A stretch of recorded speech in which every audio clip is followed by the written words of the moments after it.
Ассаламу алейкум достар, сіздермен бірге Марфуға Шапиян.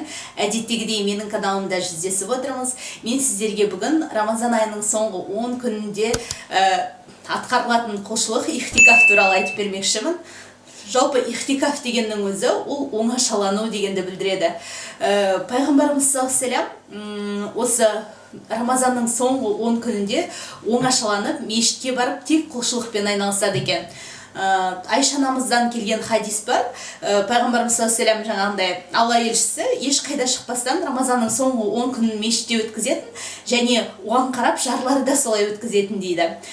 Соған сай басқа да ізгі мұсылмандар өздері ихтикафқа кіріп, яғни мешітке барып, соңғы 10 күнді оңашаланып, Құран оқып, білім алып, тек қана зікірмен айналысып, солайынан Аллаға құлшылық жасаумен өткізетін.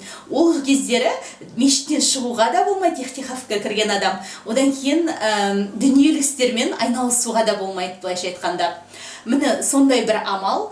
Енді қазіргі жағдайда көбіне адамдар енді ихтикафқа кіру жағдайы өте қиын қазір, өйткені мешіттеріміз жабық деген сияқты. Бірақ соған қарамастан адам өзі бір ниет етіп, үйінде де ихтикафты өткізсе болады. Мысалы, үйінде қалай? Үйінен мүмкіндігінше артық ешқайда шықпай, барынша құлшылықпен өткізіп, одан кейін бос сөздерден, дүниелік істерден аулақ болып, өзін бір соңғы 10 күндікте құлшылыққа арнаса, бұл үшінде Алла тағаланың әрине сауабы бар.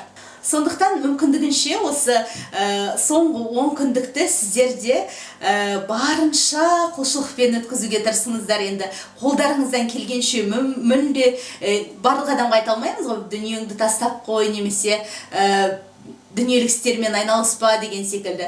Бірақ адам өзінің мүмкіндігінше осыған дайындаса, өзі солайынан өткізсе, әрине Алла тағаланың оған лайық, өзінің ниетіне лайық қандай да бір сауабын берері сөзсіз.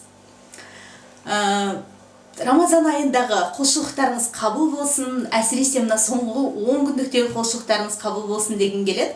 Осы видеоның астына егер сұрақтарыңыз болса, комментарийде жазыңыздар.